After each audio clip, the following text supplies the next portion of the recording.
All fans நம்ம எங்கே பார்த்தீங்கன்னா திருவண்ணாமலம். திருவண்ணாமலத்தில் எங்கே இருக்கோம்னு பார்த்தீங்கன்னா பருவதமலை. நம்ம ஃப்ரெண்ட்ஸ் இவர் தான் பாருங்கள், எம்கே. எல்லாம் இவங்க நம்ம ஃப்ரெண்ட்ஸ் தான். எல்லாம் எங்கே உட்காந்துக்கிறாங்க, நான் எங்கே உட்காந்துக்கிறேன் பாருங்க. இதுதான் பருவதமலை. நிறைய பேர் வரணும்னு ஆசைப்பட்டுருப்பீங்க. எதுவுமே டஃப் இல்லை ஃப்ரெண்ட்ஸ், எல்லாமே நல்லா ஸ்மூத்தாக போகுது, எந்த பிரச்சனையும் இல்லை. வாங்க ஜாலியாக என்ஜாய் பண்ணலாம், ஹாப்பினஸ்ஸாக இருக்கலாம், நல்லா இயற்கையை ரசிக்கலாம். இப்போ பார்த்தீங்கன்னா தெரியும் எப்படி இது பார்த்தீங்களா, பின்னாடி லொக்கேஷன் செம்முன்னு இருக்கும் பாருங்க. எல்லாமே வேறு லெவல். வந்தீங்கன்னா நல்லா என்ஜாய் பண்ணலாம். பார்த்தீங்கன்னா தெரியும் ஃபுல்லாக பாருங்கள் இறங்குற பாதை எப்படி இருக்குதுன்னு. நம்ம எங்கே நிற்கிறோன்னு பார்த்தீங்கன்னா நம்ம ஃப்ரெண்ட்ஸ் கீழே இருக்கிறாங்க.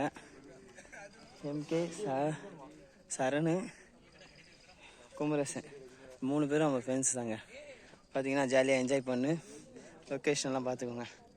யார் யார் வரீங்களோ வரலாம், எல்லாம் என்ஜாய் பண்ணலாம். நல்ல ஒரு லொக்கேஷன், ஜாலியாக என்ஜாய் பண்ணலாம், ஜாலியாக இருக்கலாம்.